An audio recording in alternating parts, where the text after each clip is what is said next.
Good to welcome you all. We'll just give it a few more seconds for people to log in.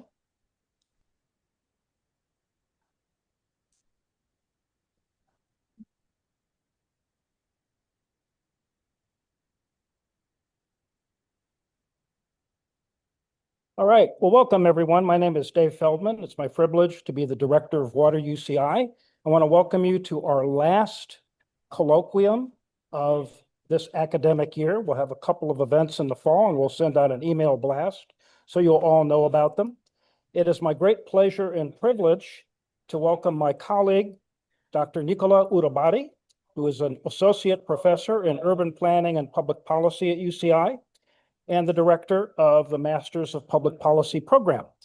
She's going to be speaking to you on planning for sustainable water management. Water management plans are a go-to tool for making California's water supply more resilient and sustainable, but what do they actually achieve? Her talk will dive into research on the state's water planning requirements, asking whether California water management plans support sustainable water management, whether planning incentivizes more coordinated management, and why California continually turns to planning as a water policy tool. Dr. Nicola Ulibarri is an interdisciplinary scholar who studies environmental policy and governance with a focus on redesigning environmental decision-making processes to result in better environmental and social outcomes. Her work focuses on water governance, coastal resilience, and climate change adaptation. She earned her PhD through the Emmett Interdisciplinary Program in Environment and Resources at Stanford University. Nicola, welcome. It's all yours. Thank you very much, Dave, and for the invitation and for such a nice introduction. So yes, today I will be talking about planning for sustainable water management. And when I say planning, I'm focusing both on the development of written plans. So this is a written document that contains kind of strategies and goals for developing some process or into the future, as well as planning as a process where we're thinking about who is being involved in writing these plans, developing these plans, or communicating those plans. And plans are really a go-to tool for lots of different types of environmental management, where there are tons of laws and regulations that require government agencies to write plans themselves. So for instance, the National Forest Management Act requires each U.S. Forest Service, U.S. Forest, to write plans to guide all of their land holdings. So here we've got plans for the Sequoia National Forest and Sierra National Forest up on the left. More often, though, we see requirements where the government is requiring other organizations to write plans in order to qualify for funding, for permits, or for other forms of assistance. So here, just two other examples. We've got the Endangered Species Act, which requires all applicants for an incidental take permit to write a habitat conservation plan. Here we've got our County of Orange HCP. And we've also got requirements that FEMA, the Federal Emergency Management Authority, requires a hazard mitigation plan for local governments to qualify for disaster funding. So lots and lots of use of these plans as part of the policy process. And this is especially true for California water. So dating all the way back to 1983, when we first saw the introduction of urban water management plans, the state legislature has continually turned to plans as a way to manage our water. So we've got the urban water management plans, or UWMPs. These are required by your municipal water utilities. Then 2002 are integrated regional water management plans, or IRWMPs. These are regional level plans where groups of water utilities and other interested parties get together and write sort of a collective plan to guide the sustainability of water for that region. 2009, we have the introduction of agricultural water management plans, which are required of irrigation districts. And most recently, in 2014, the Sustainable Groundwater Management Act introduced groundwater sustainability plans to manage our aquifers. And this is just kind of the big four water planning requirements. There's numerous federally required plans as well as voluntary plans that all intersect with water. And with this backdrop of lots and lots of requirements to write plans across the state, I was curious to know, what are we actually achieving with all of these plans? And so today I'm going to do a dive into three specific research questions. First, thinking about whether California water management plans support more sustainable water management. Second, thinking about whether planning, the process of planning, incentivizes more coordinated management across all of our various water utilities and water agencies. And lastly, looking at why California continually turns to planning as a water policy tool. So first, do the plans actually support more sustainable water management? And here, to think about supporting sustainable management, we're actually looking at two more specific questions. First, we ask what water management goals are articulated in water and land use plans. So are these goals aiming to enhance the security of our water supply, for instance? Are they aiming to reduce the environmental impacts of water, extracting water, so on and so forth? Are they aiming to improve public health? So we've got all these different goals. And then second is thinking about, are all of the various management actions written in the plans actually implementable? So will we actually, if we implement these plans, would they get us to meet the goals that are stated in those plans? For this, we did essentially a content analysis of a bunch of different plans from across the Central Valley. So it is focused up in the Central Valley, not here in Southern California, although other research I've done focused in Central California or in Southern California suggests that the findings are pretty similar. We're looking at first the big four sort of water management plans that I just introduced. And we're also interested in looking at land use plans. Land use planning obviously isn't directly about water, but what we do on our land intersects a lot with water, both the amount of water available and the quality of that water. So we also looked at county general plans as well as federal land management plans written by agencies like the Bureau of Land Management, National Park Service, and U.S. Forest Service. Okay, so what did we find? Here, I'll break this down first by the goals that are articulated in plans, and then by this question of implementability. And here, these bar graphs are basically showing the percentage of each plan that talked about a particular goal. So, for example, the blue shading here for water supply says that over 90% of plans talked about some sort of water supply for their particular jurisdiction. The dark blue shading means that they talked about it in depth. So there was a lot of details on specific quantities of water needed, maybe trends over time, maybe differences for lots of different types of people or businesses or users. Places where you see this light blue shading, that is, they talked about it, but not in detail. So maybe there was a sentence or two mentioning that goal. But overall, we see that the vast majority of these plans talked about water supply in a lot of detail.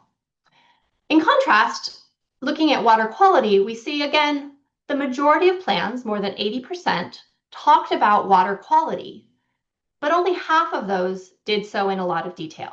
So the less detailed plans, they might have mentioned we want to ensure a high quality delivery of high quality water, but only this 45% or so of plans that talked about it in detail went into depth about what are the specific types of contaminants that we're facing or sources of those contamination.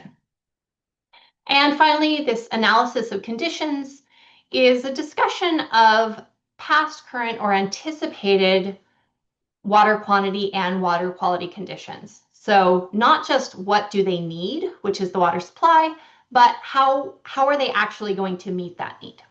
So overall, a lot of attention to water supply. Next, looking at environmental impacts. So these are both impacts of how we get our water, the impacts on the environment of securing water for people, and also impacts of changes in the environment on our ability to secure that water supply. And here we see that almost every plan talked about various environmental hazards.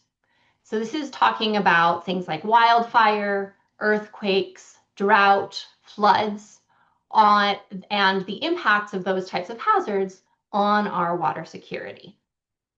Again, almost every plan talked about this, about half in detail. However, looking at all of the other types of environmental impacts, we see a lot less attention. So less than half of plans talked about any impact to specific species or to ecosystem health. Only about half of plans talked about any interaction with agricultural demand or production. Only half of plans talked about interactions with climate change and its impact on our future water supply, or any sort of interconnected impacts between people and the environment. And social impacts are even less stellar. Less than half of plans talked about any sort of socioeconomic impacts of securing a water supply, whether that is on the affordability of water for lower income houses or any other sorts of differential impacts. And almost no plans talked about any sort of public health impacts. So this is kind of what's articulated then in our goals, what we're managing for. Turning now to how implementable these plans are, we're first looking at scientific rationale, which is the essentially overall justification for the various claims made in the plans. And here we see plans do fairly well. Many of the plans are citing specific data sources for their water quality or water quantity projections, or for the various types of impacts that they've determined. And many of them are also providing a context or rationale for why they're saying the various management tools they're using or goals they have are a good thing. Looking at the management tools themselves, so these are the ways that each plan is aiming to improve water supply or enhance sustainability. Here we see that coordination is the most used tool, with over 90% of all plans having some sort of requirement for increased coordination, followed by monitoring requirements, then conservation, so trying to reduce the amount of water that we're needing. And finally, a little less than half of the plans have any sort of requirements for new or maintained infrastructure. And finally, looking at implementability, we see that almost every plan talks about actions. These are going to be the specific activities that will be done to implement your plans. These might be programs, policies, or projects. But there's a lot less detail on the specifics of how you'll implement those actions, whether that is any sort of structured timelines, funding availability, who is going to actually lead or be responsible for implementing these, or the like. So this is what we found across all of our plans. Diving in now to the specific types of plans, we did see some variation. Here on the left-hand side, we have the 4 main water management plans. And then on the right-hand side, we have the 4 land use plans. And this is basically just aggregating the percentage of plans that talked about things in the average score, if you will, for each group of codes, and plan type. And what we can see is obviously, first, the water management plans do a really good job talking about water supply, whereas the land use plans on the right here maybe don't do as good of a job. That's not too surprising. Land use plans are not about water. We see, though, a lot more variation, for instance, in the environmental impacts, where some of the water management plans, like our integrated regional water management plans, have spent a lot of time talking about various environmental impacts of our water supply, whereas our agricultural water management plans spend very, very little time thinking about those. Across the board, very little attention to social impacts, and a lot of variation in the kind of implementability metrics of our plans, with the groundwater sustainability plans coming highest across the board for implementability. So, right. Outside of what is actually in the plans, we also wanted to know whether the planning process itself might change how we're managing water. And more specifically, we wanted to know whether water agencies interact with one another during planning. And on this, the motivation is because water supply in California is really, really fragmented. This is a map that was prepared by Kristen Dobbin and Amanda Fensel, where they tried to identify every single water utility or water agency in the state. And each dot is a different type of water organization. And the main takeaway is we've got thousands of individual water utilities and water agencies, and they're very, very, very diverse. In these types of fragmented systems, we know that coordination is really important for allowing for cross-agency learning and adaptation of the system, which then lets us prevent degradation of common pool resources like our water supply. So we wanted to know, essentially, are we seeing increased coordination because of planning? And so we looked at various ways that all of the water utilities that are writing these plans are interacting with each other. And first, we looked at shared water connections. So this is a figure, again, looking at Central Valley water utilities, where we just mapped out who is getting water from which sources. Up on the top are each of the rivers, and on the bottom we have aquifers. A solid line means that that utility receives water directly from that source. So for instance, the city of Sacramento, they receive water from the Sacramento River, from the American River, and from several aquifers. And then the dotted lines are water exchanges between utilities. So for instance, city of Sacramento sells water to Sacramento County Water Authority. We've also got sort of wholesalers like the Central Valley Project, which gets water from a lot of different rivers and then sends it out to a variety of different municipal and irrigation districts. So essentially what we can see is there are no standalone agencies. Every water utility is sharing water in some way, sometimes directly through sort of point-to-point sales and sharing, but also even for those that are solely reliant on aquifers, they're still drawing from the same aquifer. But even though they're sharing essentially the same water, they're not always coordinating with one another in the planning process. So this figure is now showing any time in any of the plans that a plan mentioned coordinating with other water agencies. So each of these circles, the shaded in circles, are the names of a particular water agency and that wrote one of the plans. And each time that they talked about sharing either water supply and demand protections or sharing a draft or final version of the plan, we draw an arrow. And so what we can see then is that in the the American Basin, there's a lot of sort of cross-utility sharing of information. where information is being shared back and forth between all of the various water utilities, mostly municipal water utilities, some irrigation districts in this area. And to contrast that, and I'll move to the Kings Basin, we have a couple of instances where one plan author, City of Fresno or City of Dinuba, shared copies of their plan outward with others, but there was no information that any of these other irrigation districts, water districts were sharing any other information with each other. So we're seeing kind of minimal coordination given the amount of sharing, or given the amount of potential sharing given their shared water. Okay. So we've looked at what's in the plans, and we've looked at the planning process.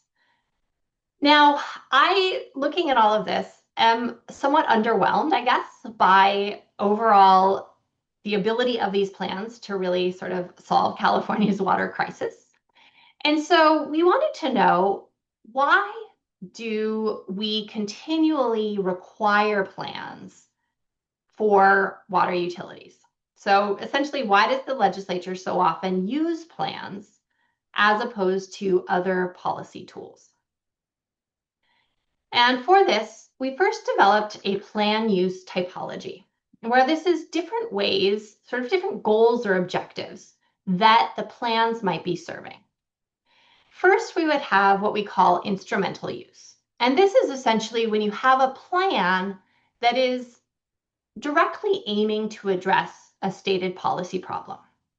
So if we have a policy problem that is, we want to be more resilient to drought, you would write a plan that has management objectives in place that are designed to make the utility more resilient to drought. We might also think, though, about conceptual use, where maybe the plan itself isn't designed to directly address drought, but instead they're indirectly addressing a problem by raising awareness about this problem or improving governance capacity, maybe creating new information about the impacts of drought or new ways of managing drought. Maybe they're building connections or, helping people collaborate more effectively. And finally, we might have what we call tactical use, where essentially the plans are serving some political or symbolic purpose that's really unrelated to solving the policy problem itself. This would be, an instance might be that you're writing this plan in order to qualify for some sort of funding without wanting to actually ever implement the plan. So that would be a tactical use. So we developed this typology, and then we looked at sort of the full policy plan writing process to see where along the spectrum different types of plans fell. And we looked at the legislative justification. So what did the legislature actually say when they first issued the requirement to write these plans? What does the guidance by the Department of Water Resources say? What do they issue in terms of how water utilities should be thinking about when they're writing these plans? We looked at the actual content of the plans and how these plans are being implemented and their broader influence. So turning first to our legislation, we see a variety of instrumental, conceptual, and tactical goals. So going back to our Urban Water Management Planning Act of 1983, here the legislature wrote this act because they wanted to conduct long-term resource planning and reduce urban water use. This is very much an instrumental goal. And they said that they were going to require plans because they said planning is best suited for ensuring supply in the event of a drought. So it's very focused on solving this problem of reducing urban water use and becoming resilient to drought. Next up, we have the Regional Water Management Planning Act. And here the goal was to achieve effective water management and encourage regional collaboration. So again, very instrumental. We want to be more effective in our water management. But we also see some conceptual. We want to build governance capacity by encouraging this collaboration. And our justification for why plans was also fell along these two lines, where planning is an effective means to maximize the quality and quantity of water available to meet the state's needs. Next, we turn to the Agricultural Water Management Planning Act. Here, the actual goal of the legislation was to achieve agricultural water conservation. So this is, again, an instrumental goal.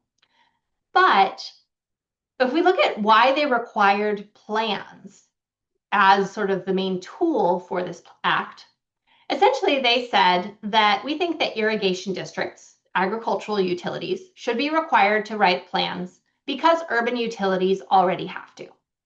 So here there's no justification about planning is an appropriate tool or is well suited to encourage conservation. It's simply municipal utilities already have to do it, so we think that agricultural utilities should too. This we categorized, as more of a tactical goal. And finally, looking at the Sustainable Groundwater Management Act, here we see a much more focus on just conceptual uses. So the goal of the legislation is to sustainably manage groundwater, but it's through the creation of groundwater sustainability agencies and groundwater sustainability plans, where they're thinking about, okay, we're going to create these new institutions, this new governance capacity, in order to, as a kind of a byproduct, manage our groundwater. And they require plans because planning will require information on the amount of groundwater extraction, our recharge, et cetera, et cetera. So it's about creating new information that will help us manage groundwater better. Turning to the guidance documents, here we see a lot of focus on instrumental and conceptual goals. So for each of these laws, the Department of Water Resources developed documents, and in these documents, they write out suggested structure for each of the different plans. They have detail on what are the required content. So what are specific things you have to talk about in these plans? In some cases, they also have suggested content. And for the the two laws that had sort of the process as part of it, the integrated regional water management plans and groundwater sustainability plans, they also had a lot of guidance on the planning process itself, on how to collaborate, how to build these institutions. And what we see essentially is that the plans themselves really, really closely conform to any required guidance. So if there is a worksheet sample that is provided in one of the guidance documents, here we see that basically exact same worksheet, even with the exact same font, duplicated exactly in one of the plans. Very rarely, if there was suggested content, did a plan go above and beyond merely meeting those required standards. What we also saw, though, is that it was kind of this box checking activity. So they were very much being written to meet legislative requirements rather than to guide policies or programs. And just a few examples here of why we're making that argument. First is that many plans provided less information than requested, or in some cases included factually incorrect information. So for instance, there was one urban water management plan that didn't include a drought contingency plan. Drought contingency plans are a required element, but they said we're not going to because they said they're completely dependent on groundwater. So in the event of a drought, they could just pump indefinitely. This isn't totally true. They could pump for a long time, but at a certain point, if there's a extended drought, you're no longer going to have recharge, and they might need to look at other water supplies.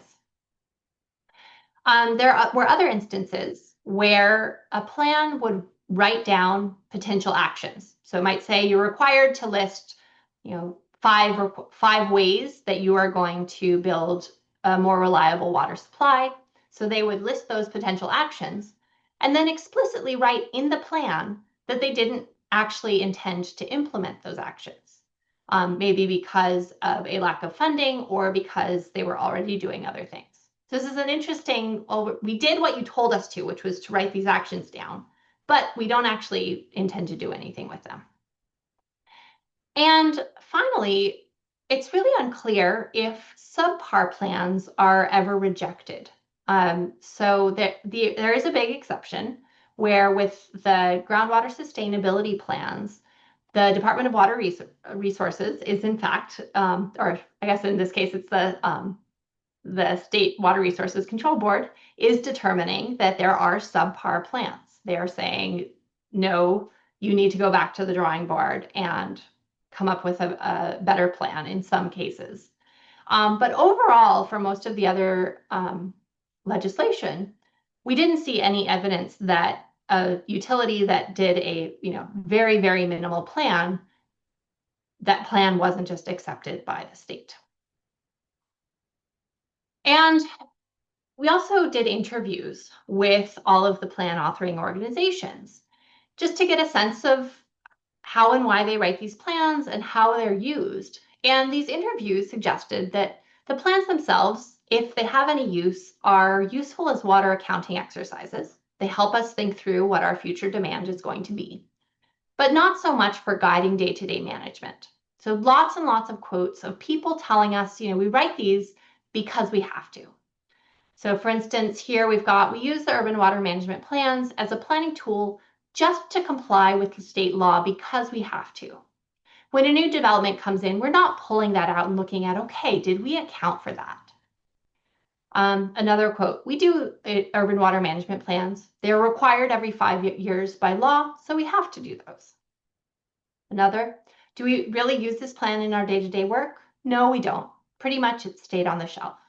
So here, sort of this evidence that they're writing the plans, they have to, but the plans themselves are not changing the way that they are actually implementing any of their activities. So what have we learned?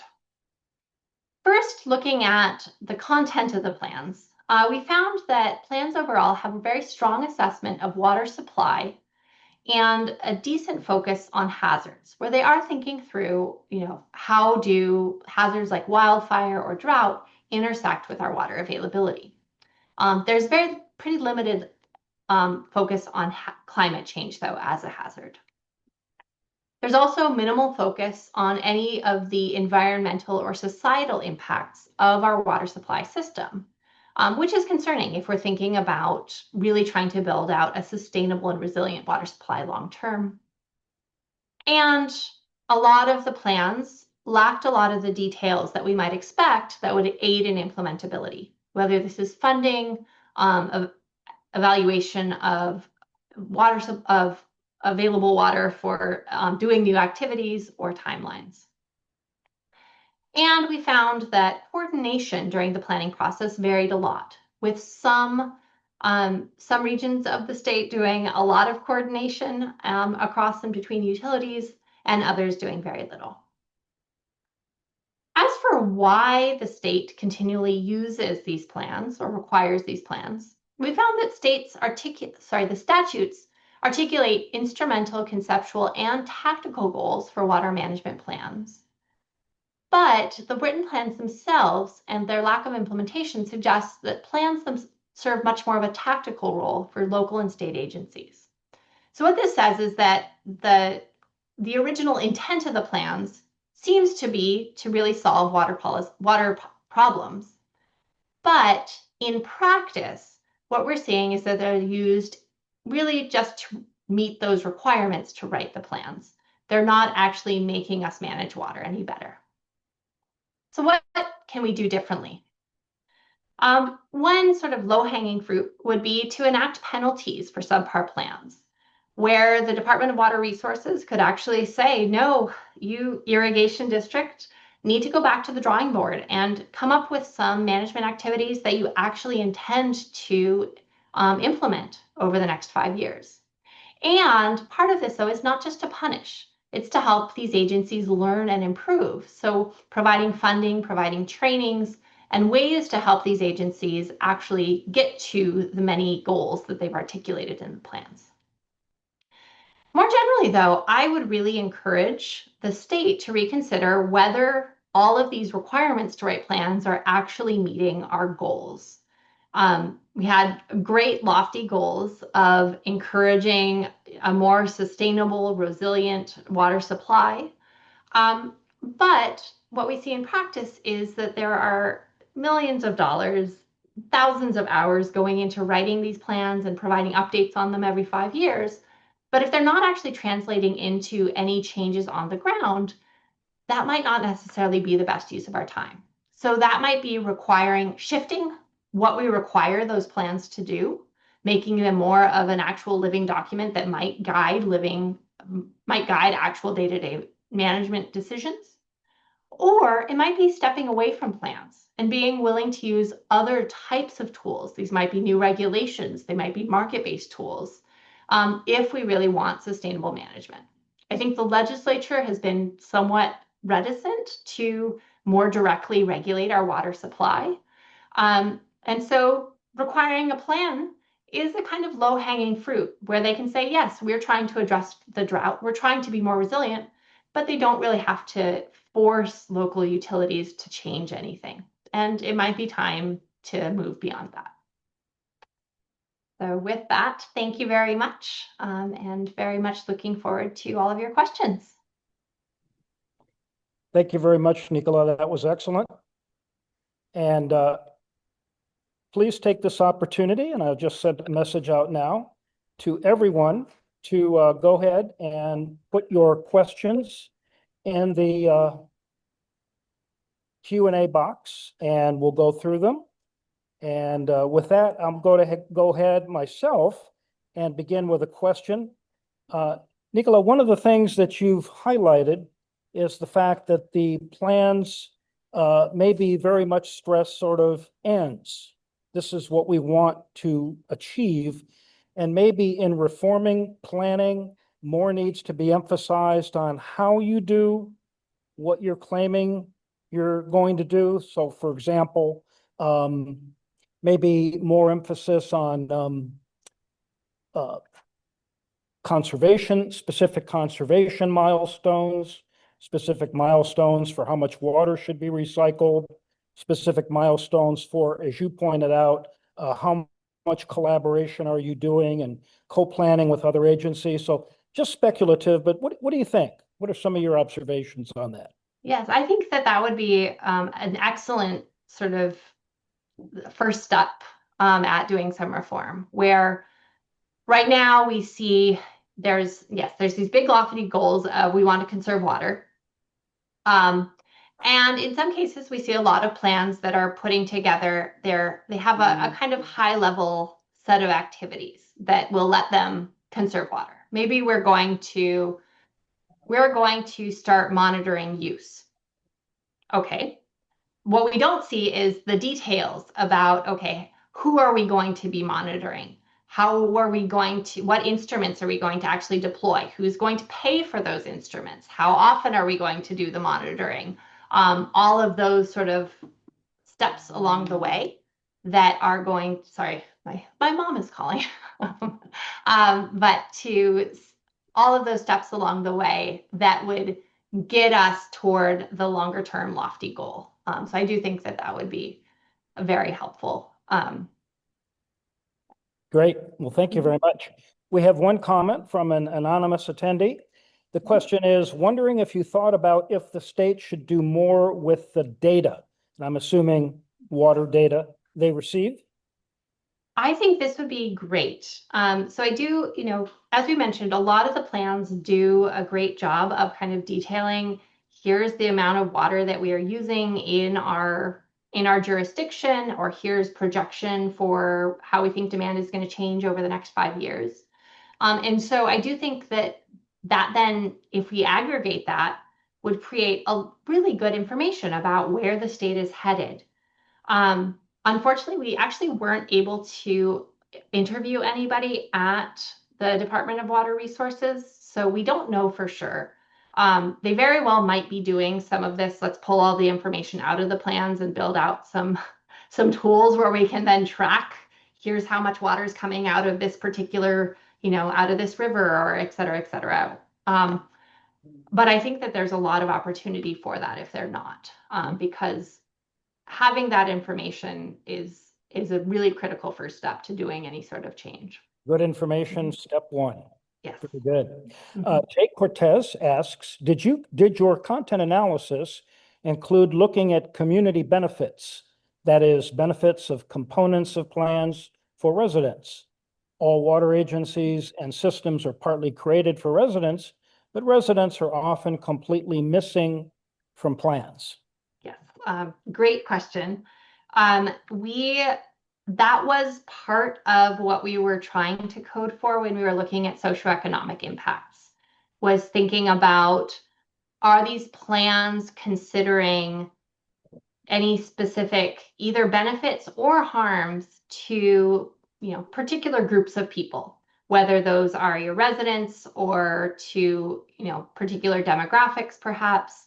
And what we found was no plans did that in any level of detail that we would have called sort of sufficient. And very few plans were even thinking about it at all. So it was something that we intended to look for. We had codes for, but unfortunately we didn't find. Yeah, I just did not find it, which is in itself says something about public engagement and planning, I suppose. Yes. Yeah, very good. Nicole Larson asks a question of both of us, but I'm pitching it to you, Nicola. I was surprised to see that Sigma GSPs showed a higher focus on implementation in comparison to other water plans. How can GSAs and water managers help address funding barriers in the planning stage? Does the state need to reconsider funding structures if they want to meet their water goals? And how likely is all of that to happen? All right.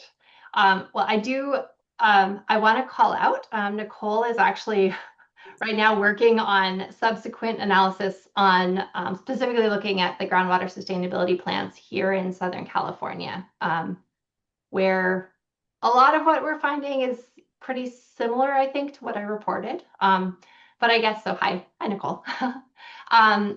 More on the funding and implementability. I do think that funding is one of the biggest challenges, where both you need funding in order to write a good plan, or in some cases, hire consultants to write a good plan.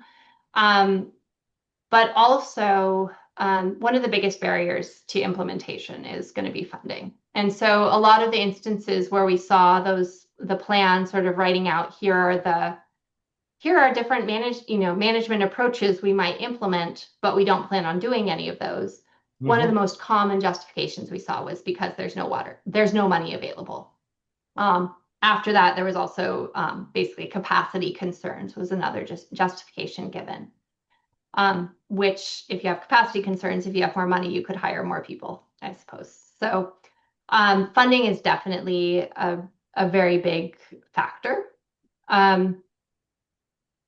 And we also saw very little attention to funding overall. I don't remember this specific percent, but it was less than 20%, I think, of all the plans thinking at all about where funding to do any of the activities would come from.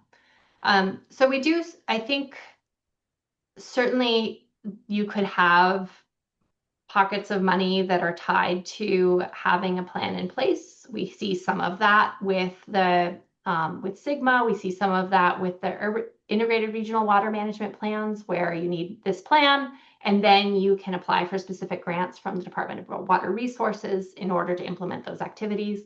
But the reality is that the pots of money at the state level are nowhere near enough to actually cover all of the activities that are proposed in the plans. So this isn't a solution, but yeah, we need more money. Good point. And I suppose some thought might be given at some juncture to having water agencies and in particular irrigation districts and others maybe contributing to some sort of a fund to support this kind of effort, but far in the future, probably. Thank you for that. An anonymous attendee asks, when creating plans, where do companies find the state's goals for these plans so we make sure we're hitting everything? So I think I would first look at the Department of Water Resources website. So there, the DWR website has basically for each of the different laws that I was talking about, there's a website, and on those you can find all of the various guidance documents and things like that that detail here's what we need to go into the plans. That is to meet that kind of minimum bar that will meet the threshold of what's required. At the same time, if you wanted to go above and beyond and think about, can we make this plan something more useful for us? That's where you might want to think about doing perhaps some more community engagement in the process, where you could think about, okay, instead of just let's re-articulate the goals that were set out by the state, let's figure out what are the goals for the people who are living in our jurisdiction, using our water. What are some of the things that they maybe want this plan to do? Or we could think about, are there, if we've got a few different management approaches, what things, work with the community to think about which of these do we want to prioritize first or versus which are later. So I think that that guidance is not going to be on the DWR website. But certainly I'm happy to follow up with anybody who wants to talk a little bit more on some of the planning process questions separately. Very good. I recall your comment alluding to the fact that many of these plans that end up being sort of shelf art. They're done, they're not really referred to. So anyway, Bread Coffee asks, how did you account for changes in the plans over time? For example, the requirements for urban water management plans have changed greatly since 1983. So the results that I presented were essentially a snapshot. So we had the 2015 and 2020 plans.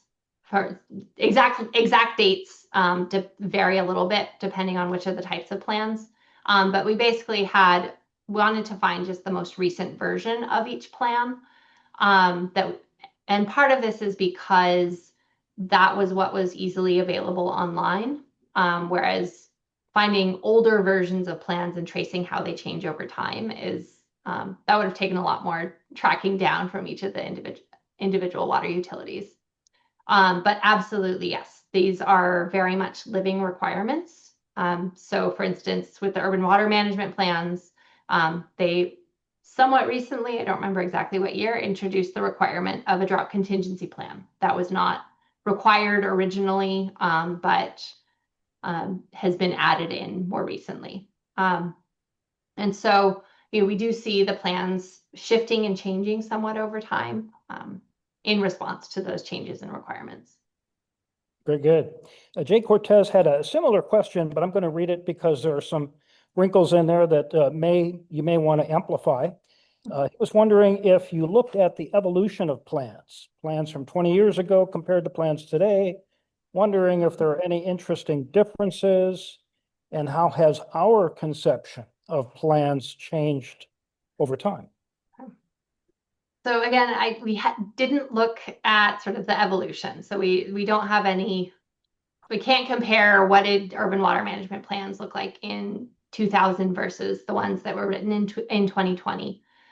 Though I think that would be great future follow-up research.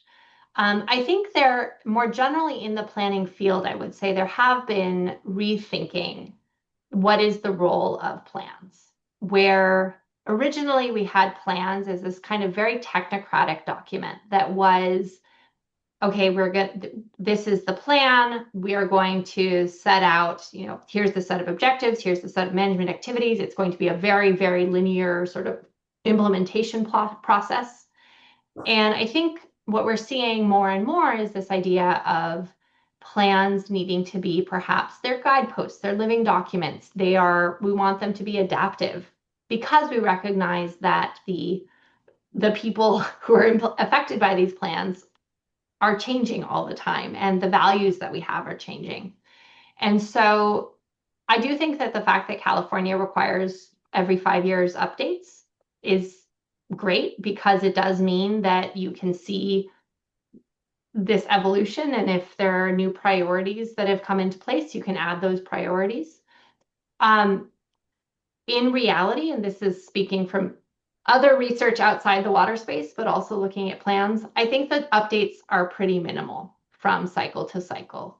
And so they're less, because you're kind of just working with this initial plan is the boilerplate, and then maybe you add a new section, but you're never going to go back and fundamentally rethink the entirety of what are all of the goals. And so it becomes a lot harder to make it a really adaptive document over time.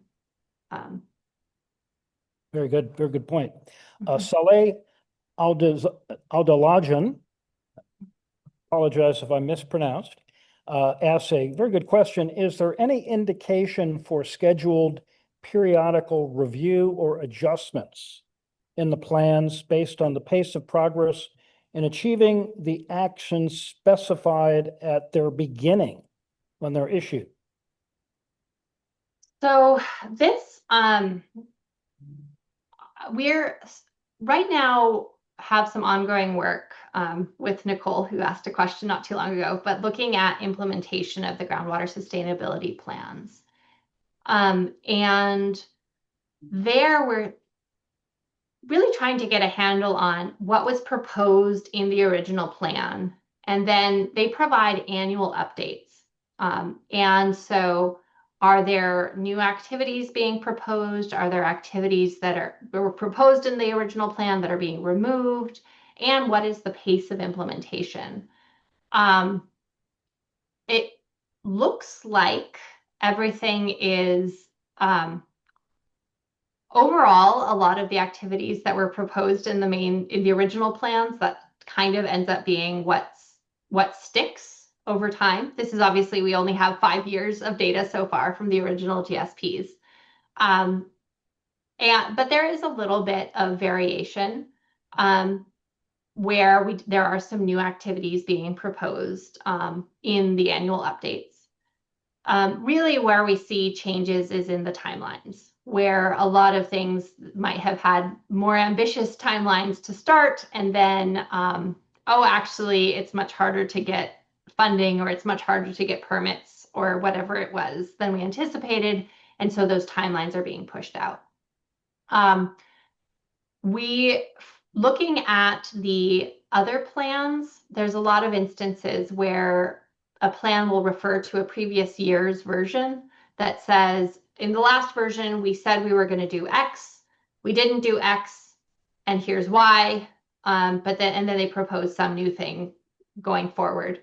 But so I don't know that there's necessarily like this growth or change of the plans. It's more just, well, that didn't work, so now we're moving on to the new idea. So as we wait for possibility of more questions from our attendees, I had a question regarding best practices. Obviously, planning and water planning is something that's done by many states.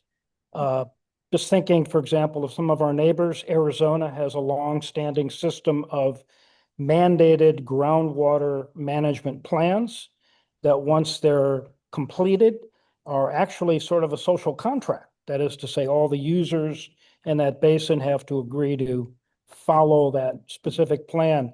To your knowledge, or your opinions, are there certain best practices from possibly other states for water planning that maybe California could adopt or should adopt? It's off the top, I can't specifically think of like, oh, this particular state has these known best practices. One thing I think that other states have done better, that is when they require planning to happen at the watershed or basin scale, that it actually happens at the watershed or basin scale. So California, we had both the integrated regional water management plans. Those were originally intended to happen at the hydrological region.